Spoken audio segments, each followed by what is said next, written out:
It's like a desert, it's desolate, it's apocalyptic. The whole place is covered in grey ash, Ralph Gonsalves, the Prime Minister of St. Vincent and the Grenadines, told CNN about the communities impacted by the eruptions. L'Auxerrois. It's been 42 years since Le Soufriere volcano, French for sulfur outlet, erupted.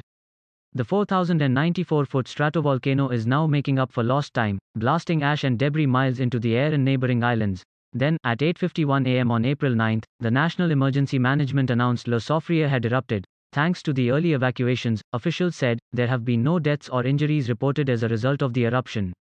But more than 7,000 residents have taken refuge in government-run shelters and a greater number are staying with friends or family, said Gonsalves, the left-leaning, Bible-quoting Prime Minister of the island chain who goes by the nickname, Comrade Ralph.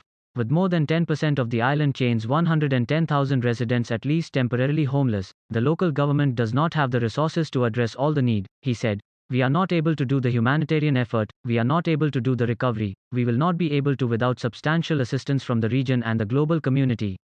We are really at the midnight hour of need, Gonsalves said, as the volcano continues to spew ash and pyroclastic flow, a deadly mixture of superheated gases, rock and mud. The ongoing danger has complicated efforts to deliver aid. It's not like a hurricane where you get hit and it's over, said Brittany Turner, the CEO of Aerial Recovery Group, a disaster management company bringing in supplies from the US. The pandemic has also hurt efforts to help nations impacted by the volcano, she said. Donations across the world have dropped dramatically since COVID started, but don't stop giving, Turner said. Even though we are all experiencing pain, even though the world is a little bit of a different place, we still need to help our neighbors. In Miami, Michael Capone, the founder and executive director of the nonprofit Global Empowerment Mission, is filling containers with pre-packed boxes of food, water, face masks and hand gel to send to the island.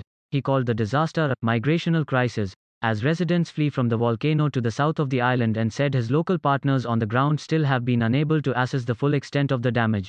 You have a foot of ash on everyone's roofs, Capone said. You have all the crops that are completely destroyed that won't grow back for quite a while. Then you have boulders that were on fire that literally came through people's roofs. Gonsalves said the government estimates that the volcano has already inflicted more than $100 million in damage in the last 2 weeks, with much more likely to come as scientists predict the volcanic activity could last for 4 months. The Atlantic hurricane season begins June 1st, and even if St. Vincent is spared a direct hit, the heavy summer rains pose a new danger. There's a lot of material, Gonsalves said. Stone and ash, and they rest on mud. The rains will lubricate and they will add to the weight and they will come down at a very fast pace. Gonsalves said the disaster his country is facing may only be beginning. He said he has written President Joe Biden and Vice President Kamala Harris for assistance. It's not going to be an easy struggle, but we are not a people of lamentations, he said.